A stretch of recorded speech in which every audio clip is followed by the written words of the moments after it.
Recording in progress. Okay, folks, I'm going to go ahead and call us to order, and this is a regular meeting of Mayor and City Council.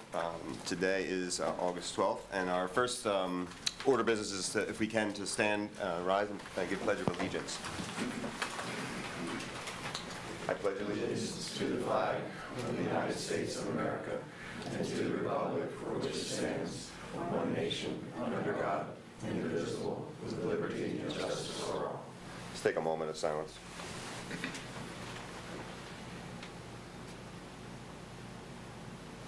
Thank you. Okay, you can be seated. So in terms of announcements, I know that I'm going to let Ellen Lorraine cover most of that through the city manager's report. There's quite a few upcoming and announcements of what has happened. And so in terms, just regular for me from the mayor, there's a Thursday coffee that we host at the Net House. Folks are welcome to come to that. It's just an informal opportunity for folks to, one, to meet other residents, and also to just bring up topics that you might feel are important to the city or to yourself. Beyond that, I wanted to thank the chief and the police and the staff for the successful night out that we had, and thanks to Bill for the great action photos from the Gazette's side there. But that was a good opportunity, I think, for the city to get out and meet with its residents. And Ellen Lorraine's going to give us another one in her report tonight that I'd pay attention to. And what's the date on that one? The community. Yes, that'll be later September 20th. So there's going to be another opportunity. I think it's going to be exciting. You'll hear about for the residents and the staff to sort of get together to do things for the city, and that's what makes Lewes special is these opportunities. So I don't believe we have any additions or deletions to the agenda. There might be some things as we go along. You'll see we might defer, but we might use the opportunity in those to just have some discussion around those things. But we're not going to take anything off. There's no need to move anything around, as you see, right, Lorraine? Okay. All right. With that, then, we start with some proclamations, recognition, and appointments. And the first is a presentation by the State of Delaware's Police Officer Standards and Training Commission. And this is the part of the Delaware Police Accreditation Commission. And we here in Sussex County love our acronyms. So one is POST, if you see that, and the other is DPAC, is that you call yourselves? And this is awarding Lewes with their state accreditation certificate. So I don't know how closely you folks follow this, but it's been mandated that police forces get accreditation through a commission that's been set up by the state.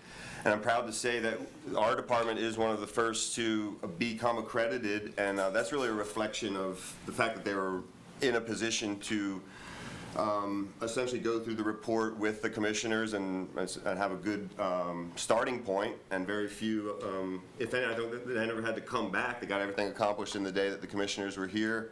So I think that speaks well for the police force that we have and their organization and the things that they were already, in a lot of ways, addressing the top points that are part of the accreditation program. So, Chief, was there a presentation? And I know that we have the gentleman sitting here in the front row. I'm not sure if we're sitting in this order, but Secretary Nathaniel McQueen Jr., Executive Director Sean Moriarty. Oh, so we are sitting there, right? And then Accreditation Administrator John Feehan. Yes, so, yeah, appreciate that. And of course, the Lewes. I think some of our police officers you see around us this evening, some current and some that are leaving us, are here. So we're thankful for our police force. And did you want to come forward, one of you from the DPAC, and give a little bit about your organization and the sort of the remit, and go take it from there? Appreciate you. Sure, absolutely. Thank you, sir, and thank you, Mayor and Council, and thanks for having us here this evening for a great occasion for the Chief and for the town. So again, thank you for welcoming me and my team here this afternoon. The state accreditation process raises the standard for all law enforcement agencies and sets the mark for excellence and ensures consistency amongst police departments and operations statewide. Achieving accreditation is not only a great benefit to Lewes Police Department, but also to the citizens they serve and protect. Lewes Police will be the 11th agency to be state accredited, and we have 11 other agencies that are federally accredited nationally. We commend Lewes Police Department for dedicating their time, their energy towards meeting the more than 100 standards set forth by the Police Chiefs Council. Lewes Police Department, led by Chief Spell, worked through a long and arduous process to meet the standards as acquired by Delaware State Police Accreditation Commission. It was formed in 2008 and was formed to develop state standards as it relates to technical support, operational support, and training support for local agencies. The DPAC is active in its mission to advance law enforcement professionalism through the establishment of professional standards and the administration of a formal mechanism by which Delaware agencies can be systematically measured, evaluated, and updated. Overall accreditation improves officers' safety, public safety, address high-risk management issues, promotes operational efficiency through policies development, enhances the reputation of the agency, thereby attracting the best qualified candidates for employment, and increases public confidence. Our ultimate goal is to, at the end of the day, make accreditation a part of the way that Lewes Police does business. I mean, accreditation, we come in once a year for that initial accreditation, and we want to look at all those policies and procedures that impact the agencies and things that they're doing to meet the standards that we set by the commission. But at the end of the day, and I said, we want these agencies at the end of the day to be doing this on a daily basis, where it's not part of a process. This just becomes the way they do business every day. And that's really our goal for every agency throughout the state. And we're about halfway through our agencies between our nationally accredited and our locally accredited. I think we have about 28 agencies left to do across our state. But I want to make special emphasis for Lewes because they're the first ones to do it under the new post since it's been established and passed in law last year. So I certainly commend Chief Spell for his willingness to do this. As you know, with every agency, there's always priorities, whether it's manpower, whether it's issues going on within the town. But it takes somebody taking the initiative to take the time out of their agency and making sure that they meet those standards and working with our posts. We have a small staff at Post and DPAC that accomplishes this statewide, but we can't do it, one, without the cooperation of agencies and cooperation of really all of our law enforcement agencies statewide, because as the chief knows, in addition to the executive director staff, we use agencies up and down the state to come in and assess other police departments. So they learn a lot from each other, but they also hold each other to the same standard.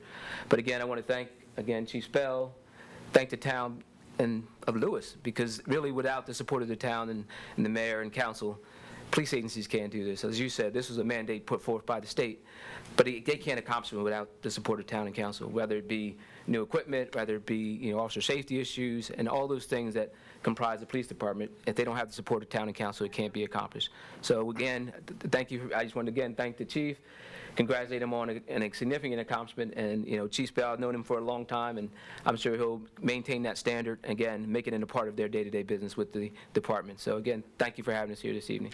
Thank you. Yes, sir.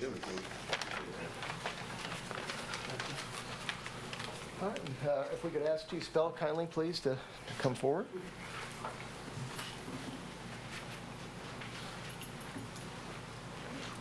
So first and foremost, wanted to thank the chief as well, and also certainly the men and women of the department. All you do, have a challenge point here of this, so that you can carry this with you, sir, and if anybody asks about it, you are fully accredited, so congratulations, sir. Appreciate you for that. And then we have some presentations for you to probably display in the department and for the town, in the city, right, of the exemplary performance that you've done, as the secretary has already spoken about. So congratulations, sir. Yeah, thank you, Sean. Sir. Sir, congratulations. All right. If I could have you two up, and you two come on up here to get a big group photo, if you guys don't mind. And then I'll say a few quick words. Yes, sir. Let me give you that one, too. Let me give Don't leave them out. Come on, Jen. Oh, yeah, okay, thanks. How are you, sir? He's going to use that photo later. How are you? We can move. Where they go, play for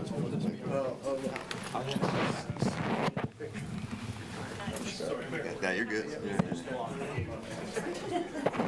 You come over here. Can we make a row? Couple rows? Get in here. Like somebody who's like photo bombing. Tyrone, you tall guys belong in the back. I mean, you're blessed. You get blessed with something. You get responsibilities. You get responsibilities in life. Yeah.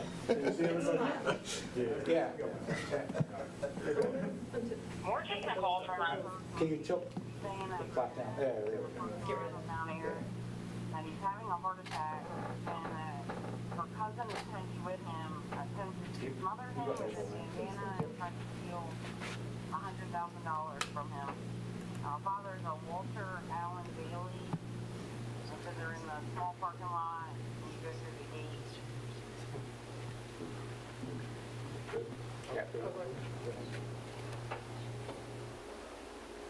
All right, a couple more. Sorry.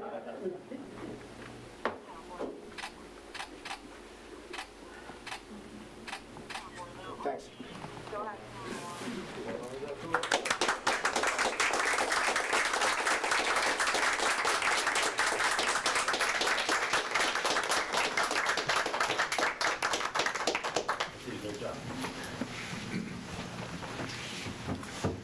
Thank you, Mayor. I just want to Yeah, please do. say a few Yeah. words real quick. Bring the mic. Sorry. Secretary McQueen, Director Moriarty, and Administrator Feehan. First of all, on behalf of the men and women of the police department and our entire city, I want to thank you all for presenting us with the hard-earned accreditation certificate. Certainly, it is a commitment and part of our culture moving forward to do the right thing for the right reasons. I just want to say that the commitment you three have made to the citizens of the state of Delaware over your careers is certainly remarkable and very much appreciated. So thank you for your assistance here. I just want to say that, professionally and constitutionally policing our communities really doesn't happen, both here in Lewes and in the state of Delaware. It doesn't happen by accident or by luck. It happens by good old-fashioned work, happens by showing up every day and doing your best in service to others. It happens by having an enduring commitment to our communities and to the profession of policing. The men and women of the Lewes Police Department do just that. They serve our citizens with a true community-oriented mindset that is so well received in our community. Almost every day I receive word of great service provided by one of our officers. Although small and sometimes inconsequential, in the moment, to those that we serve, it's a display of genuine caring and concern and reflects very favorably on our city. I want to thank every Lewes police officer for having this mindset as we continue our never-ending quest to professionally serve our citizens, businesses, and visitors. Thank you again, and we are very happy to be accredited. Sean, did you have anything I'll just to add final? real quick, and the Secretary talked about it, certainly Chief Spell did as well, and that is what an incredible community. As a Sussex County and too, I'm very proud to be here and see the work that's being done by every officer from the ground level all the way up. And when we came in the first day for the on-site, that wasn't the end. We started, several months before that. The dedication and commitment that certainly the Chief and the officers have here, and particularly Lieutenant too, working along, was exemplary right across the board. But to be greeted by everyone here when we came in and several members of the community, it was just astounding. And we've commented about that to other agencies now that we're working with across the state. So truly, our hat is off to you and say thank you for the support of this agency and professionalization, greater accountability, transparency, and certainly collaboration with all our citizens and as we work to do this. So thank you for an exemplary program. Thank you for an exemplary Chief and his department. We're very grateful to be here, and certainly the Secretary is a phenomenal leader. We're glad to be under his leadership. So thank you so much, and congratulations. Thank you, Commissioner.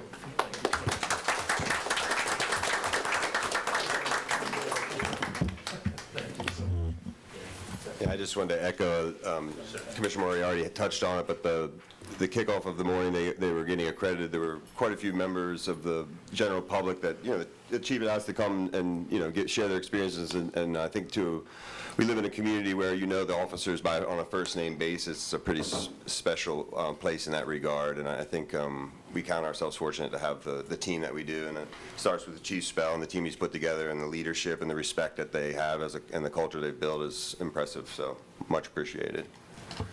To that end, as I alluded to earlier, the second recognition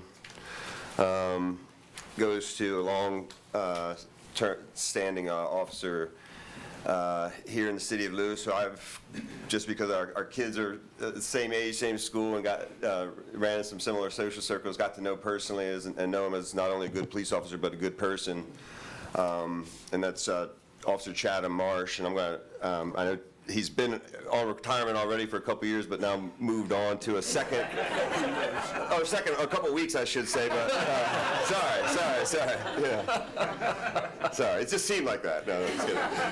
But he had specific roles that he filled here in the city in terms of serving on the mitigation, and he serves the community also as a fire officer as well, and I know that he's following that path as to round out his career. So maybe someday you actually will retire, but if you'll come forward and accept this certificate we have for retiring from Lewes, I'd appreciate it, Chad. Chief, you want to come over here with me too?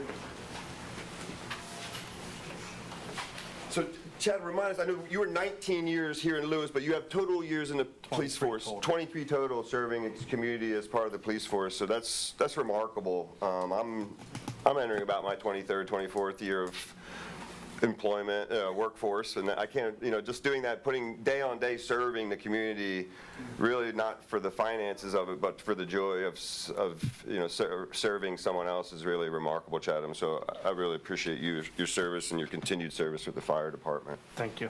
Thank you, sir.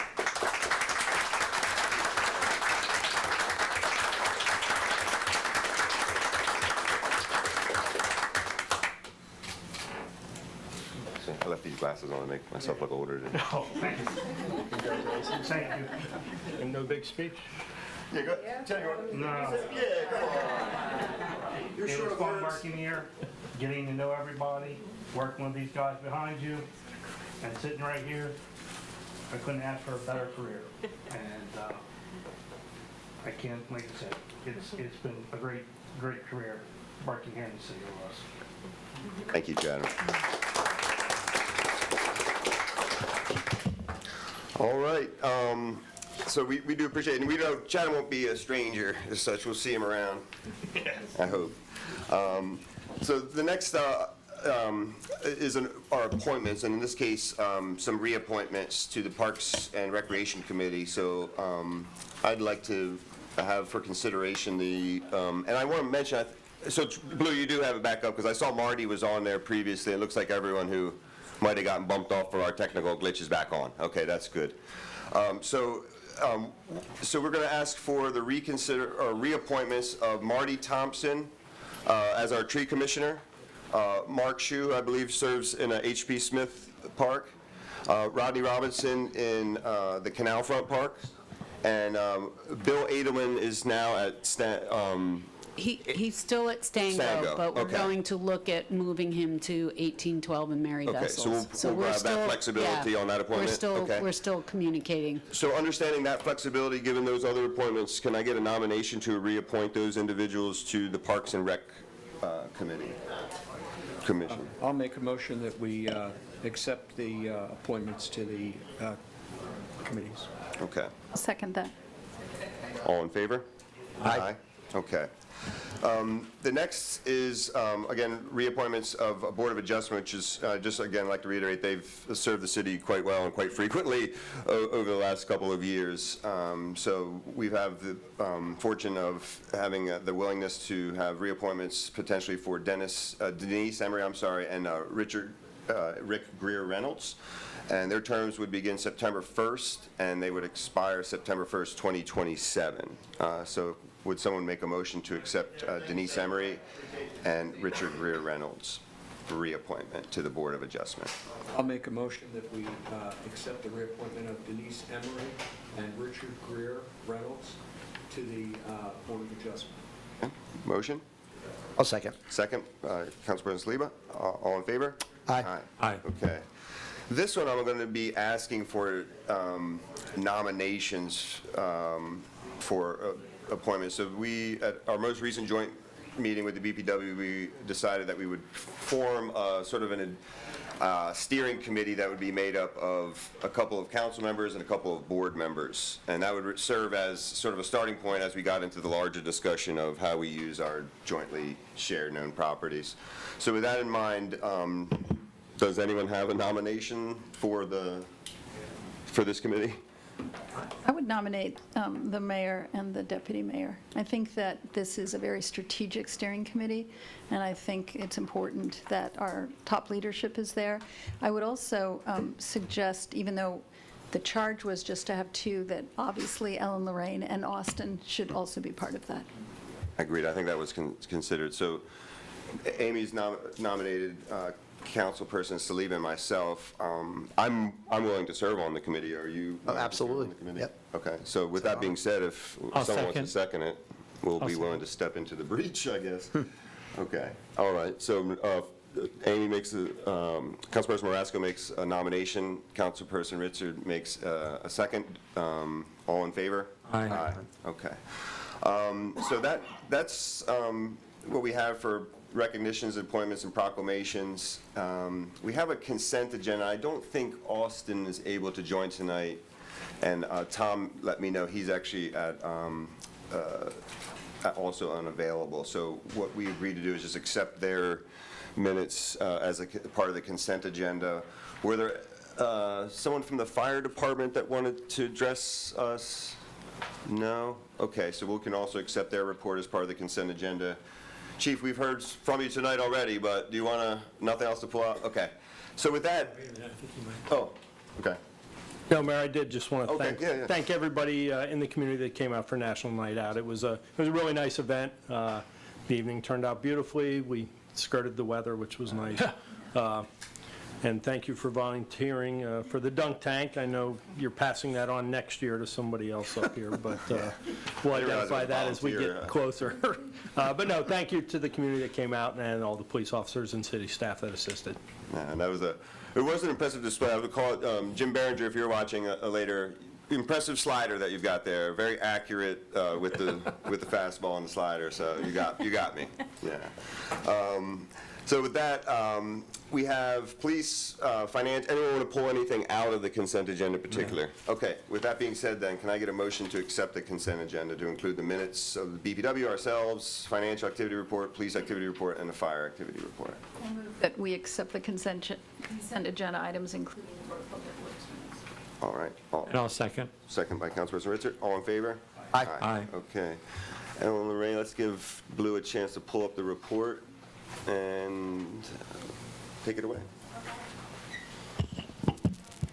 Hard to believe we are in August. We are going to be soon winding down our 2024 summer season. So next slide, Blue. I just wanted to mention that the city did launch its new website on July the 1st, and so those that are getting the city management report will see an invitation that if you would like to subscribe to updates that are made to the city's website, you can certainly do so. It's under the Notify Me tab right there. Blue's clicking on it, and you can sign up to receive changes that are made to the calendar or changes that are made to news and announcements. So please check that out, and it would provide a way for people to stay up to date on information that is sent out by the city. The Finance Committee, through Councilwoman Chair's leadership, will be starting a new subcommittee. This committee will be looking in detail about the revenues and expenditure sources of the city. This committee will meet bi-weekly at a fast pace, beginning September and concluding in December, with recommendations to council. Councilman Elder is also serving on this committee, and so a core group of people have been identified and will take part in this. This committee will be hosting an interactive workshop with the residents to give input on this process, and that is anticipated at this point in the October and November times frame. So please stay tuned to when that event will be scheduled. If you are interested in viewing the most recent Finance Committee meeting, you can click on that image and it will take you to that website. Another new subcommittee being formed is through the Parks and Recreation. This is a strategic planning subcommittee. They had their first meeting on August the 7th, and this committee will identify short and long-term goals for the city's park system, as well as discuss topics of similar interest as they relate to Parks and Rec, Public Art, Bike Ped Advisory Committee, and the Lewes Planning Commission.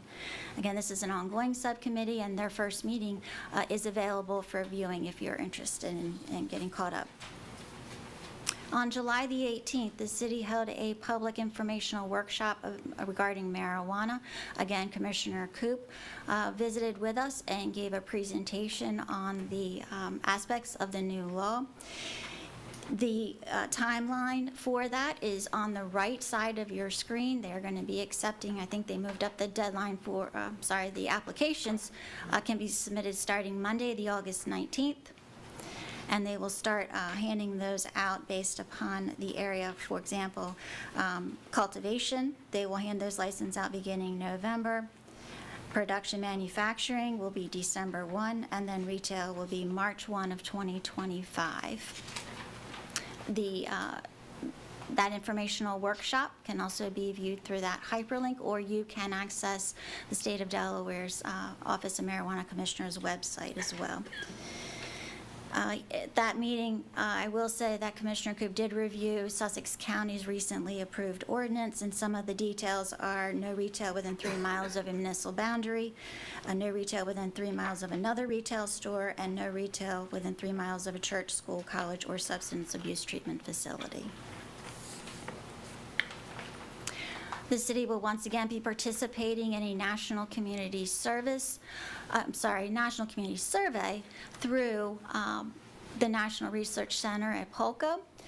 This survey will be sent to all households, and postcards about it will be mailed out the week of September 2nd. And so we're asking residents to be on the lookout for this. This survey can be completed online or on a paper copy. So residents 18 years of age and older can participate. And so we would like to hear from our residents as we head into this finance subcommittee scheduled to get feedback on what we can do better and how they see their tax dollars being spent. This is an informational notification that the spotted lanternfly has been identified on city-owned property as well as private property. So this is just a notification for residents to become aware and be able to identify the spotted lanternfly, and also to seek treatment to remove it as promptly as possible. As I said, this is an invasive and destructive pest, and so we want to be mindful of our responsibilities and that of helping our neighbors so that doesn't become a problem. I would like to recognize the promotion of our detective, Casey Krabs, to corporal. That became effective on July the 22nd. Casey began working with our department in October of 2018. He will remain in his capacity as detective and corporal through this most recent promotion. And I also want to recognize the work anniversary of Allison Kirk. Can speak tonight. She's been with the city for 9 years. She started out in our Parks and Recreation, and she has since transitioned to city's facilities foreman, and she does a great job in that role. She maintains the repairs and construction that occurs on city facilities. Quite often, you will see her actively engaged in completing some of those tasks in addition to coordinating. I also want to recognize an officer who will be leaving us this Friday, and that's PFC Isabel Nadler. She joined us in 2022, but she is going on to other things, and so we want to wish her well in her future. Oops. Each year, the city participates in the Turn the Town Teal event. This is a national awareness campaign for ovarian cancer, and so on August the 21st, we are asking residents if they would like to join us in Zwannendale Park at 11 to recognize this event and to also hang those teal ribbons throughout the city so that we can know in September that it is the National Ovarian Cancer Awareness Month. The next Mayor and City Council workshop will be on Thursday, the 22nd. The public comment period for the public hearing we held on July the 29th regarding Henlope and Bluff will end at 4 p.m. on Friday, August the 30th. If you are interested in submitting comments, you can do so by clicking on that hyperlink. Additionally, there was a public hearing held on August the 5th to hear about the accessory dwelling units, the regulation of those, as well as the wetland buffers, definitions, and permitted uses. Both of those comment periods will end on at 4 p.m. August the 30th as well, and using those respective hyperlinks, you can submit comments. The second weekly trash collection will be completed Friday, August the 30th. This will be the last for this season. And City Hall and BPW will be closed on Monday, September 2nd to observe Labor Day. So our summer concert series has been going very well. In July, we had 5 performances, and the last two remaining concerts, one is tomorrow night and one is next week.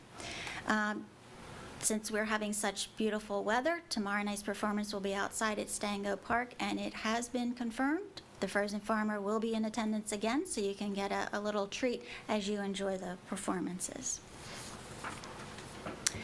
I thought it'd be interesting to look at some of the attendance that we've had at these concerts. As you can see, so far for the 24 season, we've had 4,253 attendees at our performances, the average being 473.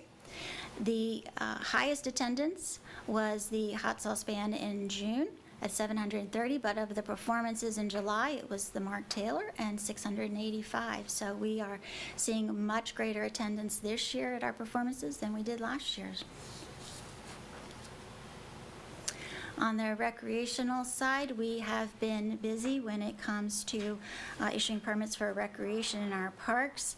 Our bonfires are down, surprisingly, compared to last July, but I think we are seeing an uptick in other areas. Here's a little bit of information on our beach patrol. As we may or may not know, jellyfish stings has been a hot topic in July. 216 in July alone, 232 for the season. Unfortunately, we did not track those for the 2023 season, but we will be tracking those as we go forward. And on another positive note, there have been 32 lost and reunited children with their guardians, so that's a plus, so we appreciate it.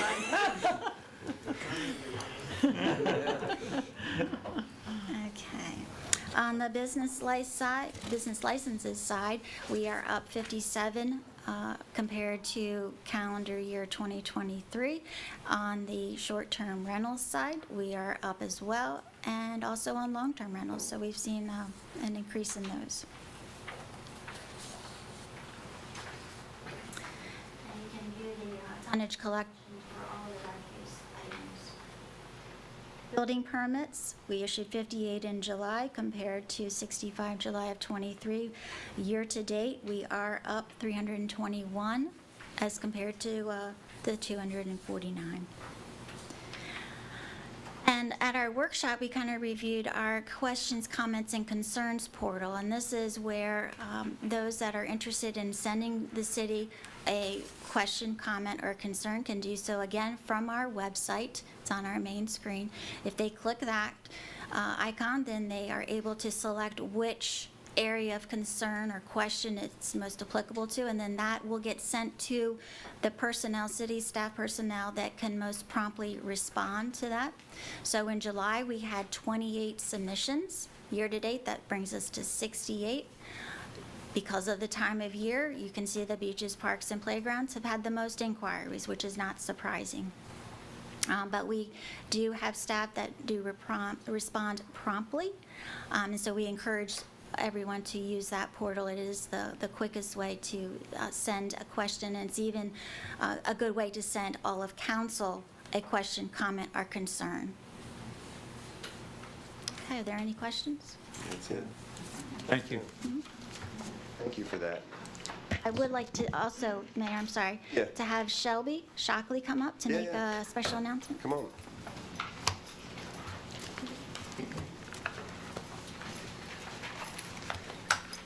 Hello. Excuse me. Sure. So, I'm Shelby Shockley, the Human Resource Manager for the City of Lewes, and I'm excited to announce the launch of what will hopefully be an annual employee-led community service initiative. Was mentioned a little bit earlier. Will be on Friday, September 20th, and it is a new project that stemmed from the city's Employee Engagement Committee's desire to provide staff with service opportunities within the city, partnering with residents to build a more connected and resilient town. So city staff are asking interested volunteers to partner with them for a morning of service on Friday, September 20th, throughout the city and city parks. It'll be from start 8 in the morning till about noon. Projects selected for the Lewes Community Service Day include Great Marsh Park, Lewes Beaches, George H.P. Smith Park, and a cleanup of major roadways in the city. There will be several tasks offered for varying skill levels. Volunteers will be able to contact myself, and I'll be able to work with them to figure out which is the best community service activity for them, and then there'll be staff assigned as well. More information will be coming to the website once we finalize some of the projects and specifics of each project. And there will be a tab on the website under Lewes Community Service Day, and we'll put it on, like I said, the website, social media platforms, and I ask that anyone interested in volunteering sign up by Tuesday, September 10th. So again, they can call me. That's residents too? Resident, yes. Okay. Yep. September 10th. Yep, Tuesday, September 10th. So that'll allow us enough time to make sure we have everything we need for the projects. And The registration, is that online? That's all online? it's going to be through me. It'll be through me. So they'll go online and it'll have them contact me. I see. And initially, I'll take all of the information down, and then as we grow, and if it continues annually, we can work on something different. But that way, we're working on a waiver, and we'll get all the necessary information, and that way we can kind of figure out who goes where. So, but yeah, so. Will there be something after the Yes, community yes. service? So this is going to coincide this year with our annual end of the season event that we have at the American Legion. So those who volunteer will be asked if they would like to join us for that event, and Mission Barbecue is going to be this year's sponsor. So A really great initiative, and it's a wonderful way for citizens to get engaged with city staff. So thanks to your committee for the idea and for you for rolling it out. no, thank you. Wonderful. It's exciting. Yeah, thank you. Thank you. That's great. Yeah. So again, more details to come. But as Shelby alluded to, I think I've got a little primer from Jan and others, is that, as Shelby alluded to, there'll be certain levels of exertion that would be required depending on your physical abilities and appetite for that sort of thing. But my impression is the Great Marsh Project would be the highest level where we'd be. Yes, what we're trying to do there is reclaim the cross-country trail that kind of goes around the dog park. It's, since COVID, hasn't been used. The cross-country team from Cape Henlopen High School used to maintain it, so we're going to reclaim that. So that's where you really got to dig in and, bring your chainsaws and... And then, as Shelby said, the others would be, potentially cleaning up beach areas, trail areas, and things like that. So there'll be something, you can do for something for everyone. You can do the full 4 hours or just an hour, so come on out, and it'll be a good opportunity, as he said, to kind of sort of interact with those that are serving us from day to day and going above and beyond what they do as employees. So I appreciate that. And Mayor, every one of us is assigned a project. Yeah, You know that, I right? figure that, yeah. I'll get my duck boots ready. Yeah. So I do appreciate that. mosquito repellent. And the Employment Engagement Committee in general, I think, has been a very positive addition, I guess, to what you all were doing in terms of giving the employees a voice and allowing them to kind of come forward with ideas that would make it a better place to work and feel more connected to the town. So I really appreciate all the work you've done there, Shelby. All right, so this gets us into our agenda items, and we're going to start with some unfinished business. And I think the first one should be fairly quick in the sense that we need to set a public hearing for the conversations we've been having around amending driveway width and the rules on residential alleys and alley-like roadways. So we had that recently in a workshop, and we've heard that from, so we need to now send this to public hearing before we can adopt the ordinance, yeah? So I think you were saying earlier, we're looking at August 26th for that one at 5:30, and that would be in the Margaret Rollins building. So can I get someone to make a motion to set that public hearing concerning city alleys and alley-like roadways amendment.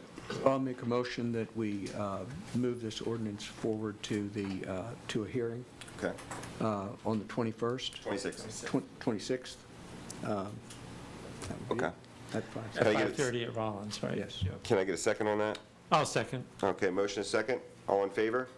Aye. Aye, okay.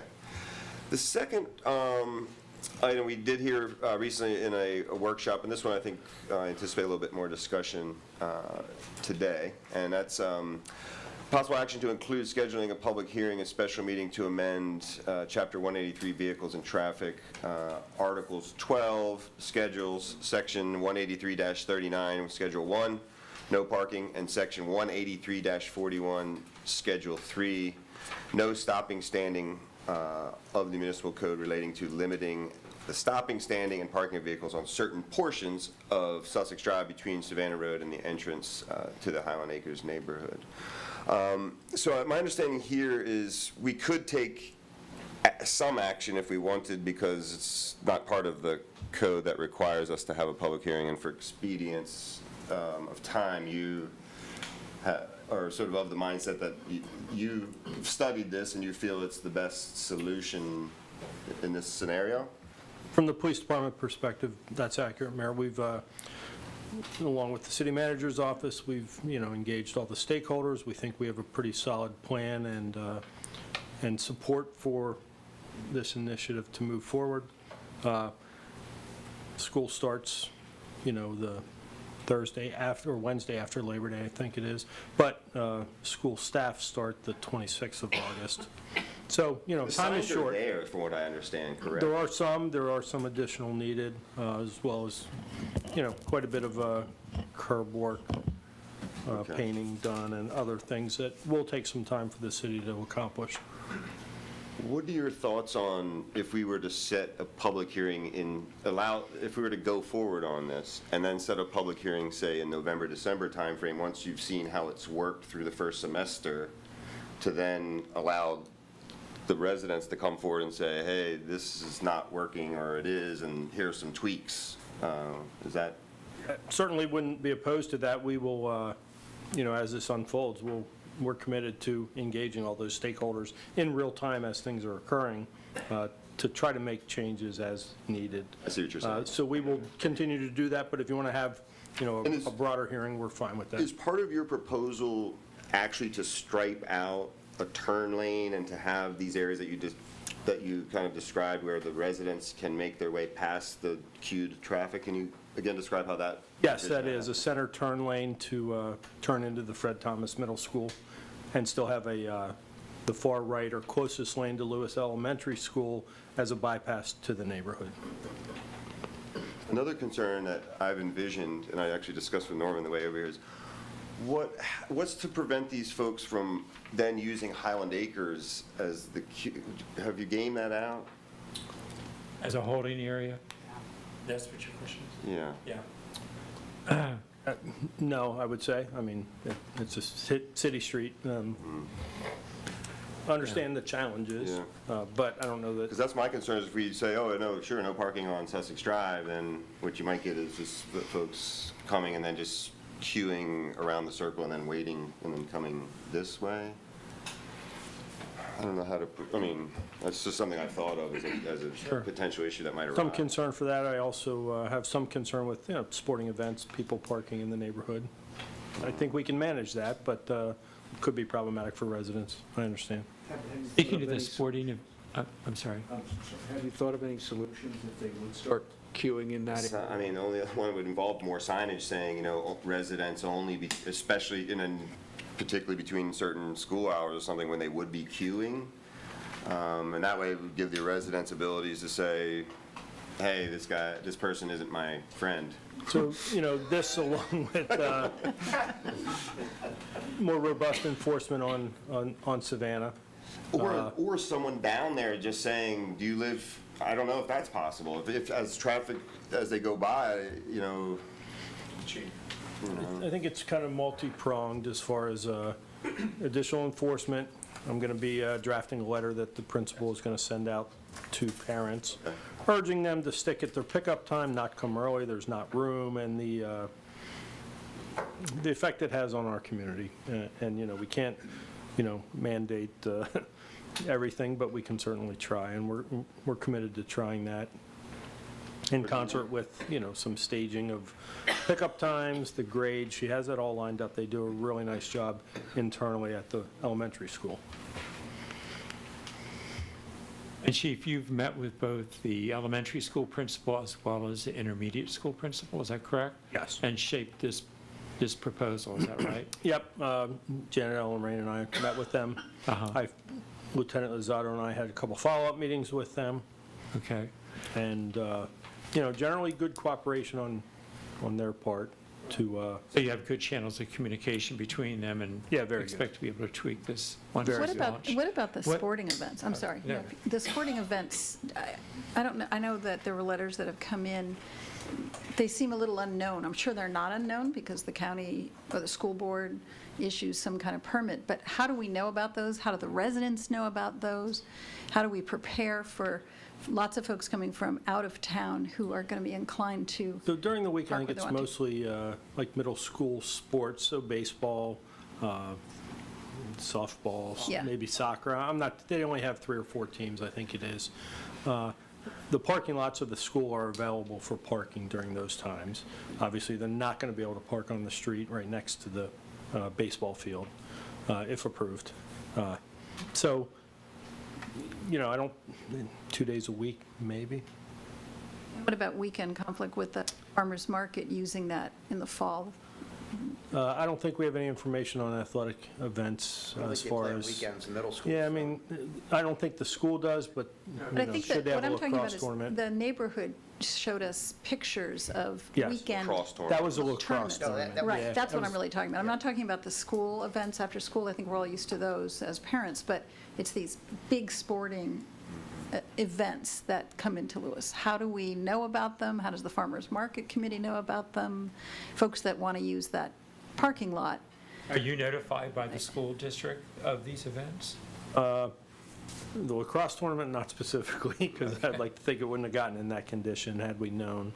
I mean, can we make So better communication is the Yeah, key. can we and I make think a we're- request to I think the- we're moving in that direction? If we absolutely. could just make a request to the school board, it seems reasonable to say, you are using our facilities, that's fine, but, you're using your facilities, but they're in our city, and it has a potential impact on traffic and police. We'd like to know the schedule for the next 3 months. They know it because you get permits to do it. So I think sharing that would at least prepare us, and anybody else who's sharing that parking lot would at least be helpful. And then in turn share it with the immediate neighbors? And the immediate neighbors, and then others that use that farmer's market in So particular. the district website, I think, will have all those sporting events on it. Now, about the weekend tournaments, that I'm not sure, but I can check. Okay. And Chief, one last question. With respect to the walkers, those few students who walk, who still have feet and legs and walk to school, do we have a plan for that intersection of DeVries, Sussex, and Savannah for any part of? Yes. We made an agreement with the district to have a police officer there, similar to the elementary school Okay. duty. And that would be 5 days a week, is that right? Yes. Okay. So will we have updates on our agenda, as agenda items, on how things are going for the next couple meetings? I'd like to see that, so that we don't just forget about this. So are you implying though that you would rather make a motion to go ahead and accept the proposal with that? Because what's on the table, Joe, is do we want to have a public hearing to give an opportunity to the public to give more voice, or we want to, Well, from what I was hearing, it sounds like there's a plan in place. It requires some monitoring. You don't want to go ahead and prove something if it's not going to work, because then you're kind of stuck with something.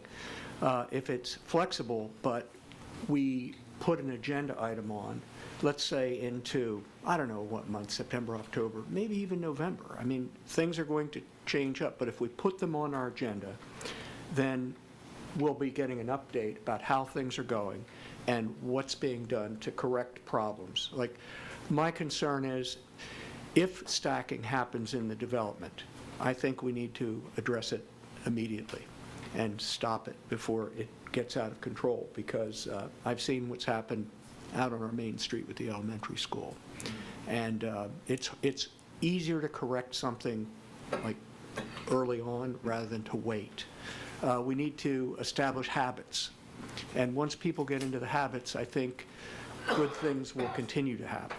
So I'm just asking, maybe we could do that, and I don't know if that would So you want to make a motion? A motion? Okay, I will.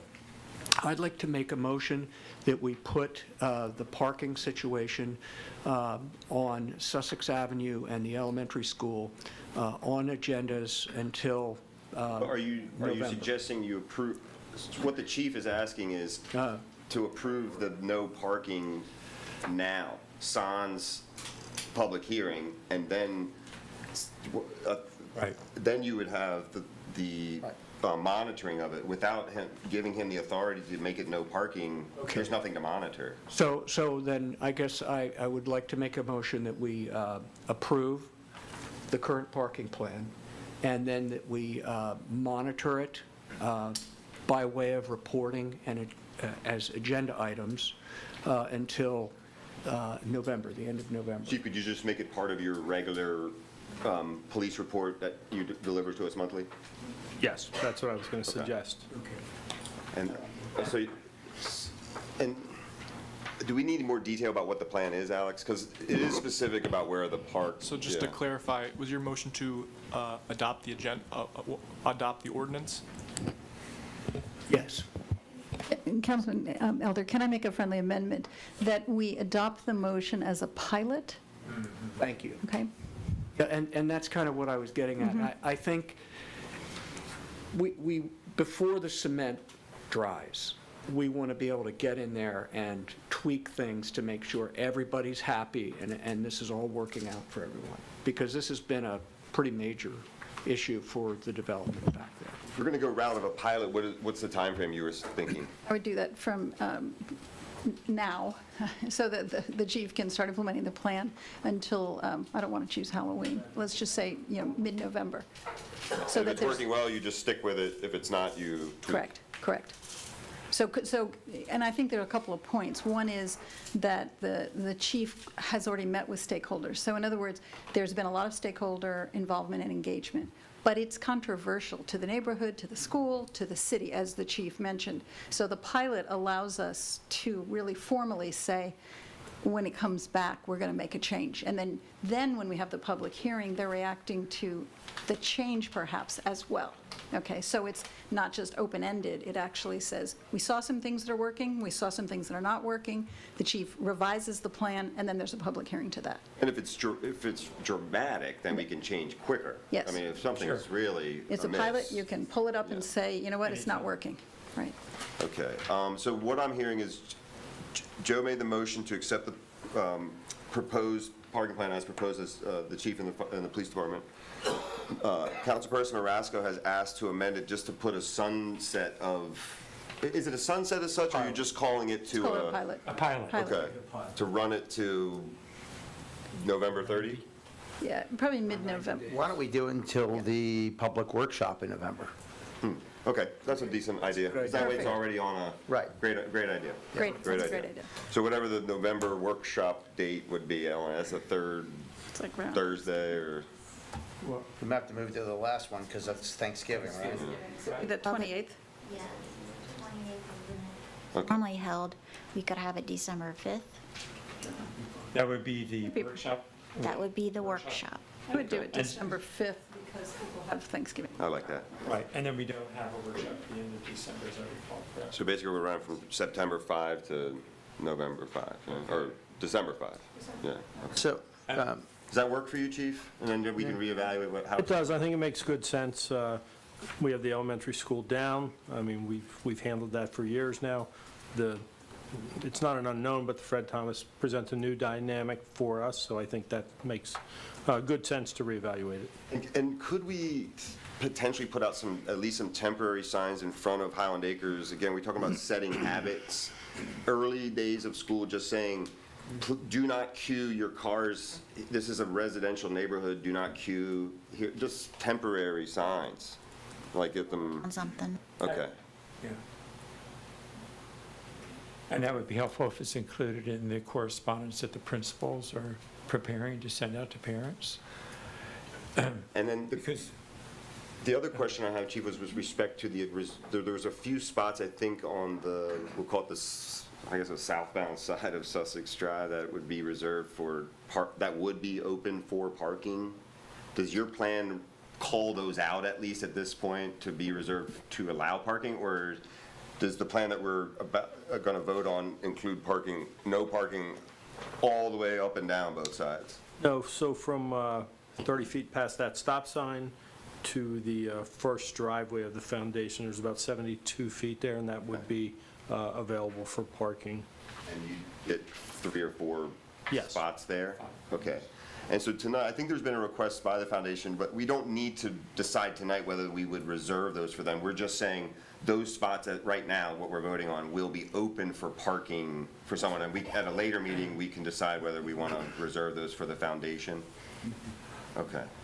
Well, I've got an issue with that. I mean, we've got a letter here, and that's, I wanted to bring this up. I thought we had decided last time that they had requested 5 to 6 parking spots along Sussex Drive be designated to the BB Medical Foundation. They list here, they have 11 employees. They only have X amount of off-street parking available, and they typically use those. So, I mean, I think we should understand what we're doing here. I mean, you know, they're the only employer on that street there. And are we giving them parking spots or just reserving them? It means anybody could park there, and then they're going to have a problem. Who's going to park there? So I can speak to that briefly. On the northeast side of Sussex Drive, parking's prohibited from, under this ordinance, parking's prohibited from Savannah all the way to Highland Acres.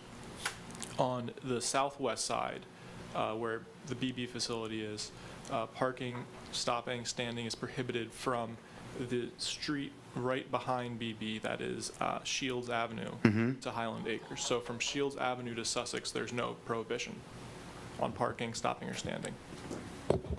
No, but what the letter we received It has asked to reserve. that they have 5 or 6 spots designated for them, because this never was a problem in previous years, but now there's a new middle school opening that's going to generate a lot more traffic, a lot more employees, a lot more sporting spectators, and they're asking, and I thought that's what we discussed last time. We were like, but I've heard there's some, need for clarification. Some think it's just reserved parking just for anyone, or is it reserved for employees of the BB Medical Foundation and their visitors? I thought it was just public, saying it's not in the plan, Well, then, excluding it, it's for the public. And who would really use it the most? People close to that. But that's why I think, I don't know that we necessarily need to go definitively one way or the other. I think we could, there's enough time between when school starts that we could take that up in our September meeting of whether we're going to allow that. Because to that point, I could potentially support a 8 to 4 reserve parking, because one thing that might happen is if you allow that for public, is you might get the first few early Joes going, all right, let's make sure we get there by 2:30, start queuing up for junior to get out of the car, to the school, and now you're dealing with that rather than employees that are going to be there parking 4 to 8 or 8 to 4 when the school leaves. That's when they leave. But I think the point is tonight all we need to approve is there's no parking along that side. There will be some form of parking where that green strip is, right? And we don't need to necessarily worry about whether we're going to reserve it tonight. Is that fair to say? Right now, under this version, it's not reserved for, it's just open to the public. Okay. And that's the way it is right now, right? Yeah. Okay. And then my other question was, Chief, along the front, I was actually talking to Councilor Sleeve about this. Is there ability maybe to stripe out, because that's public, there's no yellow along the front of the foundation, correct? There's not. You have a crosswalk that crosses Okay. Savannah, 20 feet from that. We could. You can see old yellow paint, which Okay. will be refreshed. And then from there on, it's open, minus a few driveways of residents. But theoretically, you could put a couple spots there, and Sure. maybe we could consider reserving those for people who are popping in for foundation work kind of thing. Okay. But tonight, I think the only thing that's on the table is this, which is, are we gonna, And we're not saying no to the BB Medical Foundation. Not right- no, We're that's- just kind of keeping an eye on things, right? tonight? Yeah, we might, I think, I might support putting this on an agenda, so they have some I agree. definitive answer in September, for sure. Yeah, because when school starts, it's gonna become a different situation there. But we have a motion, Councilperson Elder made, which is to go forward with this plan that we discussed in the workshop and is mapped out here essentially. Councilperson Marasco has amended to say this is essentially a pilot that will run till December 5, at which point we'll look to either continue or tweak, et cetera. We'll have a public workshop. Okay. So Alex, is that fine as a motion then? So we got a motion second. Do we need to do a roll call, because this, or no, because it's not a, just do up and down. I just amended. Okay, so you're not going to second your? I'll no. second. Okay, I'll second. But sometimes it should be. No, that's okay. Do you want to? Yeah, I'll second. Okay, motion second, all in favor? Aye. Aye, okay. Good teamwork.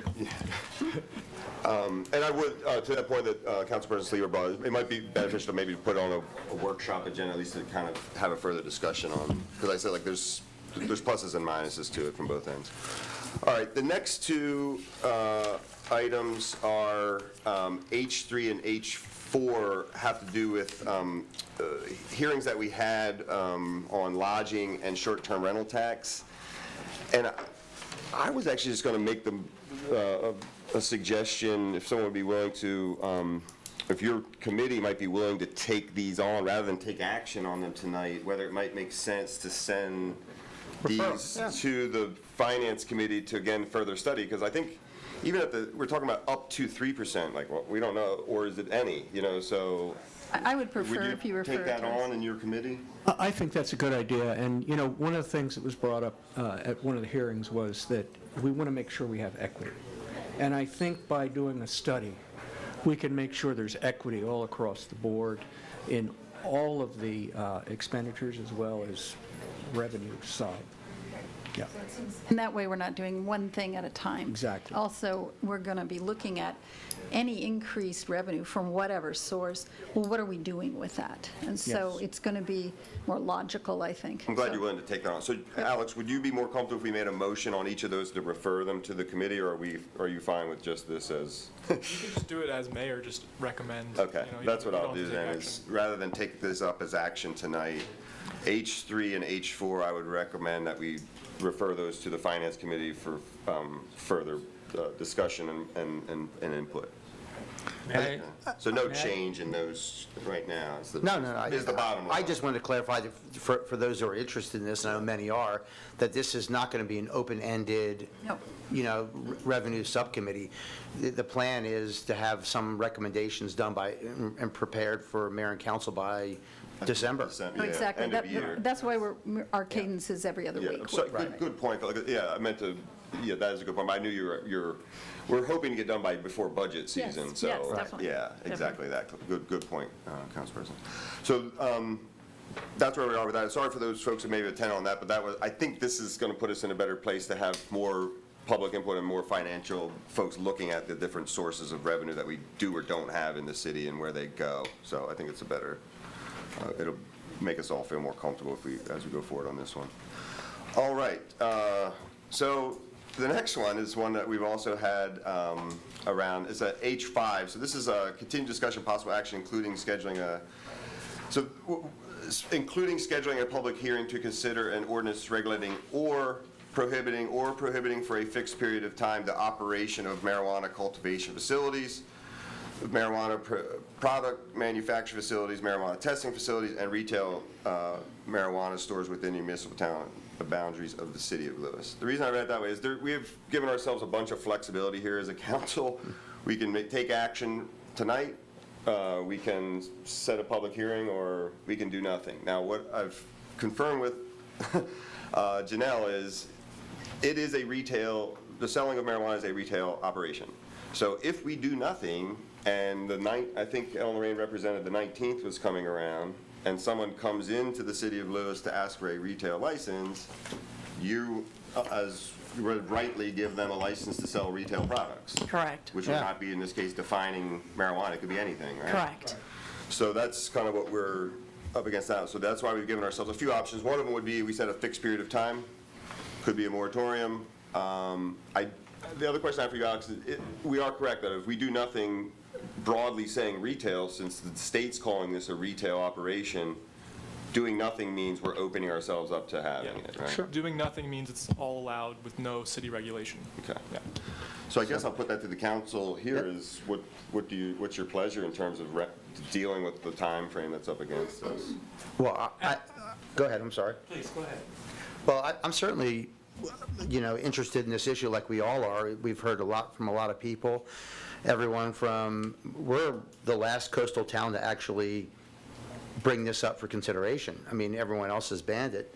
And I'm prepared to make a motion and discuss this because I think it's time that the city of Lewes act on this. And for the reasons, one of them was just mentioned.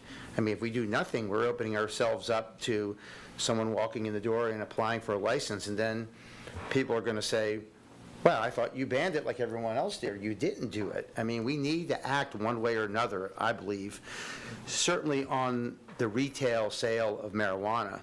The other issues, whether they're cultivation, manufacturing, and testing of marijuana, I think probably are worthy of more discussion. I think there are opportunities potentially for, economic development here. We have a base of scientists from Dogfish Head to SP Pharma to the University of Delaware who I think if they wanted to develop a small business here, a testing lab, why not? I don't have a problem with that. I do, and this will be the basis of my motion, have a problem with the city of Lewes enabling the sale of marijuana within our city limits. Councilperson Elder has pointed out to me a number of times it's going to be available right on Route 1 and pretty close by in the vineyards and others. And I think, I've yet to run across a critical mass of anyone who believes Lewes should have a marijuana dispensary located here. So I am prepared to make the motion, but I certainly want to, open it up for others if they have, supporting views or counter views. So is your motion to go ahead and ban the retail but allow the... Well, I'll make the motion. Yeah, my motion is to ban the sale of retail, the retail sale or retail businesses of marijuana within the city of Lewes, and continue to study and consider the cultivation, manufacturing, and testing of marijuana as business opportunities in the city of Lewes. I'd second that motion. Okay, do you want to have a little further discussion, or do you want to call it to a vote? And Alex, just to clarify, we're in a good place to, without a hearing, to do this? Okay. I would just like to comment that at our last workshop, we had the person in charge of setting up the dispensaries and things here. And he mentioned that we have right now a medical marijuana dispensary in the outlets on Route 1, and we have one right now in the vineyards. And that as soon as they get everything up and running, they will also be dispensing recreational marijuana. It will be the same marijuana products. The average person who just goes in and wants recreational marijuana will have to pay a 15% tax, and they will only be able to get 1 ounce. If they're a medical marijuana user, they will be able to get, I think it's up to 6 ounces, I could be wrong on that, and they will not pay any tax. But the recreational buyer will pay a 15% tax. So it's here whether it's accepted by us or not. It's within the area. We would not be denying anyone the ability to get it. It's right outside the city. But I tend to agree with what Khalil is saying. I agree with that, and I would say yes to your motion. May I ask a question? The question is are we allowed to peel out and address each component of the state we are able We to have do a lot of this. flexibility here, so the default is the state code allows for this. And I just- understand. Just to be clear, this is not the use of marijuana. I understand. And, But so, what I'm speaking to specifically is, I yes, believe, you can regulate different The You pieces can of have it. one, the two, motion or all three, tonight, right or now, I zero. believe, is about retail, correct? And only retail, is that right? Yep. And this is, Well, the motion is more than about retail. Yeah, The it's motion banning addresses everything, retail. but it's banning retail, exactly. It's banning retail, and it's saying the other things can be a further study. So it keeps the door open for the others, but it says, we're going to make a decision on retail. and that's what That's I the was motion. saying. Right, okay, thank you. Any other questions, comments? Okay, so we got a motion and a second. We just need an up and down vote here. Okay. All in favor? Aye. Aye. Okay. I would just also like to comment about the tax piece, is that, that's a reason I'm not all eager to take it either, is the state taking 15%, it's not clear what would be in it for the city of Lewis, and we would essentially be just allowing them a sale point to collect the 15% tax, and that would be more of a benefit to the state. And to be clear, exactly, the 15% goes to the state. During the consideration of this, I know municipalities, Chief, your association and others, lobbied and asked for a percentage of that to come to the municipalities to deal with enforcement, and that was not granted. So, I mean, it really is almost like an unfunded mandate. If you have the sale of marijuana and it comes with that, the statistics show it, more issues, more enforcement issues for the police and others, yet we don't have the resources to do that, so. Alex, I have another question. So one of the things that Commissioner Coop brought up as part of his workshops was the proliferation of the smoke shops. So like they're selling the CBDs and these like oil vapors and stuff. And he was more, one of the reasons he was sort of supportive of the retail side, even though he comes from law enforcement, because that he viewed as more potentially more harmful from a societal and a health. We would need to act on that separate from this if we wanted to keep those sort of facilities out of Lewis, or? You need to look into that a little bit. I think it would be a different action. But we would be okay to ban those sorts of businesses also? Okay. Okay. So that might be something, because that was something he brought up as if you recall, that was a market of the segment of the market he was concerned with. Yeah. We also, I'm sorry, go ahead, Tim. No. We also, in a call this morning with the Planning Commission to set agenda, one of the items that we were sending for them to look at and then bring back to council for priorities is really our commercial, mostly our Second Street, what is allowable as businesses. So it's basically a Main Street ordinance feel. A lot of communities are re-looking at their Main Street. We're very fortunate in Lewis because we have a very highly retail-oriented Main Street, which keeps it alive and active. So I think there'll be a lot of other ways we can look at this issue going further. Okay.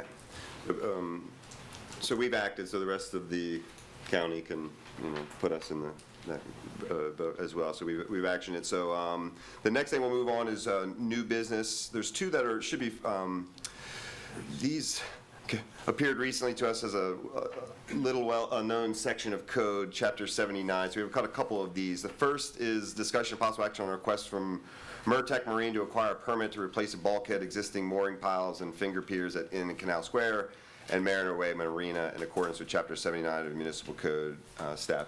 So I think we just need to confirm they've got all their paperwork in order, right? Okay, so they do? All right. I think they're just waiting on this to submit their building permits. Okay, can I get a motion then to accept the request from Mertech Marine to acquire their permit for the bulkhead? Because they have all their DENREC stuff. They need That's that. my understanding. They haven't submitted their building permits yet because they needed this. They need this, okay. So once they do that, then we will verify everything else, and if they don't have that, we'll hold the permit until they do. There's another one LPC needs to look at, by the way. Exactly. So we're essentially approving the application? Exactly. I mean, we're approving the application, and you'll come and get the permit. They will then apply for the building permit. permit, and then we will This is like review the it. second or third one we've done where we weren't I know. keenly aware that this existed until recently. Well, I'll make a motion that we approve Mertec's application to replace the bulkhead and existing mooring pilings and finger piers at Inner Canal Square and Mariners Way marinas. Can you get a second? I'll second that motion. All right. All in favor? Aye. Aye? Okay. And then we have another one. This is discussion and possible action on request from J&J Bulkhead, Inc. to acquire a permit to replace the board. This is a little different in the sense that they replace the boardwalk and install new sheeting boards and filter cloth to the bulkhead on behalf of Joe Reed, 201 Anglers Road, LLC. And this, again, in accordance with Chapter 79 of the Municipal Code. And there's 2 letters attached to, from the Army Corps as well as DENREC saying that permits are not needed from them. Okay. Yeah, so. And this is, same question, so this constitutes all complete permit, or paperwork on your side? They just need to get us a Okay. building permit. All right, so again, can I get a motion to accept, this is for J&J Bulkhead, Inc. to acquire their permit? Yes, I'll make a motion to accept the request from J&J Bulkhead, Inc. to acquire a permit to replace the boardwalk and install new sheeting boards and filter cloth to the bulkhead on behalf of Joe Reed. Okay. I'll second. Second. All in favor? Aye. Aye. Okay. Can I ask a question about this? So things that are pretty much out of our control, because it's really DENREC and Army Corps. Army Corps. My question is, why do, I mean, I'm happy. Exactly why. I think we should just look, this is definitely be something, It's a code, but is it a code change? Because in fact, it's outside. it's old. It's from like it's from like the Yes. mid-70s. Okay. something. All right. This section of code has never been amended until the 1980s when the city amended all the violations and penalties. Gotcha. It's the last time this chapter, I think it was one of the original ones. All right. So it may not be our highest priority, but at some point, we should look at it. Yeah, because Yes. it's hence the still- $25 fee. It's just like, Okay. you know, it's just, All right. it's more of a nuisance to More the of a- applicant because It's they have to much come in more- and get the other permits. It's much more of a nuisance for the Yeah. applicant, Yeah. and we just are rubber stamping something we really don't look at anyway, right. so, okay, goes to the list. So, yeah, that's another. Okay, so I-3 is another word I alluded to in the beginning that we may defer this because I don't think Mike or anyone from the DCF is here this evening, but the request is, as a not-for-profit, they're asking to be forgiven of their tax exempt status for property at 302 Savannah Road, and I think their tax is something like $330. And the thing that came up, and again, we've established most, if not all, as far as we can tell, not-for-profits do get city services in the form of trash pickup, which is good, you know, as a thing to do for not-for-profits, but there's no mechanism to collect the fees that are associated with those. And as that grows, I think there was a list that I saw today that had maybe 30 or 40, you know, not-for-profits that are getting city trash pickup. So again, for Send it to- Amy, if your send it committee to wants to us, look yes. at that, as you We know, are- we I are gonna think look at we may be nonprofits, right so- to forgive these people with tax exemption, but ought there to be a fee, There might be. a trash collection fee that we could establish for Correct. not-for-profits that would at least help us pay our, you know, salaries and our trash maintenance Yes. and things like that. Just So, add it to our. Yeah, and I don't think we need to, as such, take action on this, because my understanding is that they're not in arrears, and got what they need in form of permits, but they've asked for this, and like I said, I think we just need to look at this holistically anyway, because we want to be friendly to all of our not-for-profits, but we also don't want to overburden our residents. So included in this, I believe, was their IRS tax exemption letter. Yeah. Of course, that's for the IRS and federal taxes. I mean, wasn't clear. So that also means they don't pay local property taxes? Typically, that's correct. Okay. But I think what the mayor's saying is right, and why I think the subcommittee knows that nonprofits are part of our Ecosystem. either part of our agenda, No, yeah. to say, what are their needs, but also, if we're giving them services, and we're not taxing 501c3s, but we are providing services, police service, trash service, all of that, what is it for their license, let's call it, in quotes, to be in Lewes? So there might be something there that gives a little more, it's more equitable. But in terms of their tax status, yeah, that's typical. Yeah, they don't, yeah. Yeah. So again, we don't, I think we need to make the decision on whether we're going to, but it just brings up that larger issue of, you know, what we're doing on the trash collection side for our, and how we recoup our costs, frankly. I know that's a concern for Amy and Joe. and the rest of us. So we will defer that until Mr. Powell maybe can join us next. The next one is something, Amy, if you don't mind introducing this one, this is a discussion of possible action on a city resolution authorizing application to the planning and demonstration grant being offered through the U.S. Department of Transportation Safe Streets and Roads grant program. Yep, exactly. So we have a team of folks led really by Janelle, and we also have our consulting engineer team working with us. The purpose of this grant that we're bidding on is a Federal Highways Administration grant for planning and demonstration, safety as the component. So though we have lots of other plans, we have spreadsheets, we have bike ped, and Janet was mentioning, we have lots of plans, but they're not consolidated as one safety plan. And what's important here is you have to have a safety plan before you go after the big implementation grants that we would apply for next year. So if we get this, we're then teed up. The benefit to this is we can start looking for funding for our City of Lewes road projects, sidewalks, bike paths. What's required here, and this is very common of all federal grants, is you have to have a city resolution so that all the elected officials and the city manager are well aware that we are submitting this grant, and there's a match. This is an 80-20 match. And so we put a not to exceed number in here, though we might have less than that, but I always wanted to give us, a little room. Chief of Police has sent us a letter of support.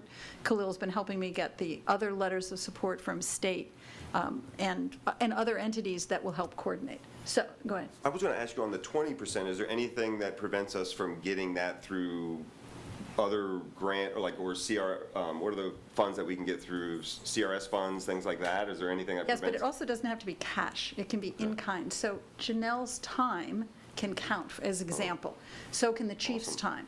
So when we get the grant, I think we should get this grant, then we're going to have some protocols about how we account for it. So don't think of this always as out of pocket, okay? And actually our time too, but we're valued at a very low level by the federal government in terms of our hourly rate. So it's really better to let that be staff who are recording their time anyway. So it's not, federal grants give you a little bit more room on in kind. So my recommendation is that we approve this, and then this goes into the grant which we're submitting. And I also want to say that what's happening on the grants, Janelle and Ashley, are starting to create a repository, so we'll have sample letters of recommendation, sample resolutions. So my goal is that more of us can lead grant efforts because we have templates that you can just tweak and edit to focus in on your grants. But did I miss, this is a planning grant? Correct. It's planning and demonstration. Planning and demonstration, but I think everyone should know that if we get this grant, that the whole purpose really is to develop a plan, but then apply for a follow-up implementation grant, which would be much more substantial and would be essentially implementing the recommendations primarily focused on safety for vehicles, bikes, and pedestrians in Lewes. You're absolutely right. And this will also include, which Janelle is writing in the grant application, a very engaged citizen step. So citizens will be able to take these plans and react to them and say, I have a safety area here, or the police will say, we know there's a safety effort here. Right. And then just as Khalil saying, what happens then is you pull that in, that gets approved, and then next spring there'll be several rounds to apply for millions of dollars of actual projects. This keeps shovels in the ground in our city, which I know is. Can you say that again? Millions? Yes, it can. You Okay. can. You can get like millions. that. But there's a match, and it's Yeah. not, that one may not be Right. as nice about in kind. But what that does is, what I'm trying to look for are funding sources outside of our city budget for the things we need to work on. And so if any of you read it, you're going to read a needs statement about Lewes that is presenting just the things that are the hardest things, like Sure. aging infrastructure, flooding, all those kinds of things. But Janelle's also sought information from our facilities department and the police to already identify areas that we might be able to quickly address through striping and signage. Those are demonstrations to see if they work. Can I mention one more thing, just for clarity? So Councilwoman Marasco's, identified this as part of a federal bipartisan infrastructure bill, was $5 billion for municipalities and other local governments, counties primarily.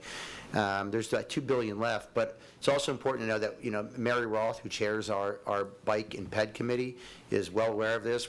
They have a master plan that they are going to unveil on August 27th at their monthly meeting. And there'll be coordination between this effort as well as the Bike and Ped Committee's actions. They're a little bit different. Bike and Ped focuses on bike and ped and safety and other things. This incorporates vehicles and more infrastructure, and it has the dollars. So that like some of the recommendations that come from the Bike and Ped's master plan, which we'll be talking about on the 27th, there'll be dollars needed to implement a lot of those, and this grant could really go a long way towards satisfying those recommendations. It's really good. Great. So we just need a motion second, to, again, just acknowledging that all of us as council are aware that we're applying for these. A motion is second, and then you have to sign it. Yeah, no, well, I saw Tim's name on there. Yeah. And then you have to give it to Janelle. Yeah, the chief of police already submitted his letter of support right before the council meetings began. And we have Senator Huxtable's also. And Senator Huxtable has. His too. Okay, so with that background, does someone want to make a motion to move forward? I will. I'll make a motion that we, that mayor and council authorize the application of the planning and demonstration grant being offered by the federal DOT for safe streets and roads for all. Get a second? I'll second. Motion second. All in favor? Aye. Aye. Okay. The next three are really to set public hearings, and I'll read them out, but I just want to confirm with you, we're looking at was it the 3rd? 3rd of September? Soon as that we, Okay, yeah, because we need the All days three of them. all three. to post. So these next three that we'll call out will be public hearings, so I'll be asking for a motion, public hearing, September 3rd at Margaret Rollins, 5:30. And so the first would be discussion possible action include hearing proposed ordinance to amend Chapter 197 zoning, Section 55C, is building height of the municipal city code to eliminate the calculation of building height in flood-prone areas. This proposed ordinance is to remove a conflict with referencing to zoning and remove roof pitch of buildings within the floodplains. So can I get a motion to send that one to a public hearing September 3rd? I make a motion that we set a hearing for this item for September 3rd. Second? Second. Second, we'll give that to Joe. All in favor? Aye. Aye. Okay. I-6, this one is we're scheduling a public hearing to amend Chapter 197, Section 72, purposes and applicability of the municipal code to reference the city's floodplain code is based on the FEMA model and ordinance to comply with FEMA regulations. Do we have to, this one does need to go to a public hearing? Okay. It does, okay. All right, so then same thing, September, I'm asking for, send this one to public hearing September 3rd. I move that we set up the September 3rd as a public hearing to address Chapter 197 zoning section on purposes and applicability. Proposed reference the city floodplain code is based on the FEMA model ordinance to comply with FEMA regulations. Motion, can I get a I'll second? Okay. I'll give that to Richard, Councilperson Richard, so all in favor? Aye. Aye, okay, and then finally, I-7, discussion to include hearing regarding proposed ordinance to amend Chapter 197 zoning attachment 4, table of dimensional regulations for non-residential zones in municipal code to amend the freeboard requirement and building heights for commercial, institutional, industrial zoning districts. So just for council's benefit and the public, we did this for residential zones, and this is just to make sure that all the other zones are included as part of the freeboard ordinance. So I'm asking for that to be included as part of the September 3rd hearing at Margaret Rollins. Can I get a motion on that regard? I'll make a motion that we accept 1.7 for a hearing. Good. A motion, Councilperson Elders, going to get a second? I'll second. Second, Councilperson Saliba, all in favor? Aye. Okay, folks, so that now brings us to the public comment section. So let's start first. Is there anyone online that was waving their yellow hand about? No? Okay. And Marty, thank you for agreeing to serve another term as our tree commissioner. Anyone from the chamber? Bill? So I think you made a quick reference to the fact that there are some signs, no parking signs up now on on Sussex Drive. Who put them up, and will that conflict with the signs and the striping and all the things that are to come? I don't think it will conflict with it. I can't answer to who put them there, but it won't conflict. I think my vision, you probably have more out there than in addition to what's there, right? Go for it, Chief. They will not conflict. They were part of the site plan approval. I made a mistake thinking that they shouldn't have been approved and put up yet, but they were part of the site plan approval that I think was approved here. And Bill, by the way, we looked at that today in preparation for this meeting. That site plan approval was 2021. Yeah, it's been so long.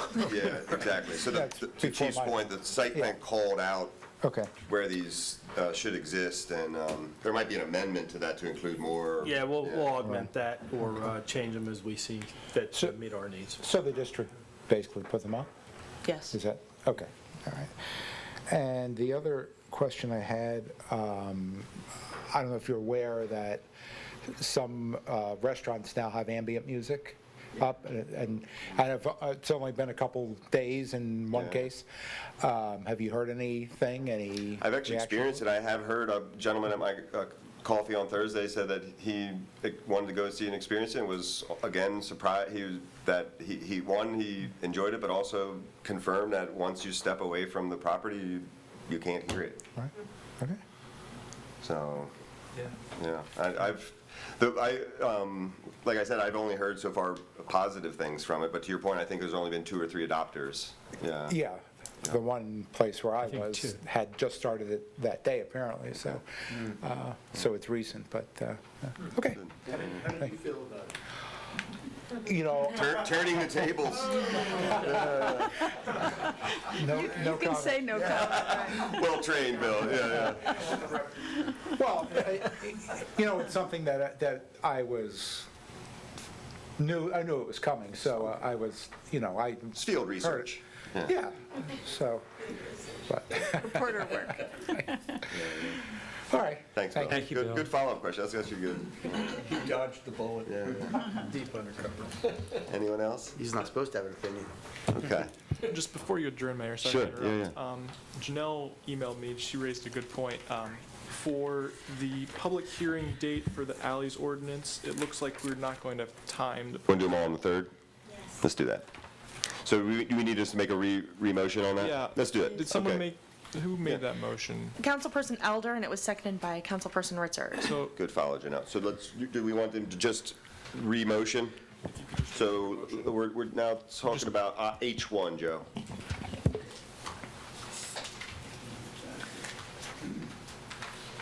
H1, okay, so we're going to, I'm asking, making a motion that we move H1, which has to do with driveway widths, to September 3rd. To September 3rd. Okay. So we have no public hearing on Monday. Yeah, good news for you. Correct. Yeah. My birthday, thank you. Yeah. So Joe has restated his motion on H1, which is asked to be the September 3rd. Can we get a second on that basis? Second by Councilperson Richard. All in favor?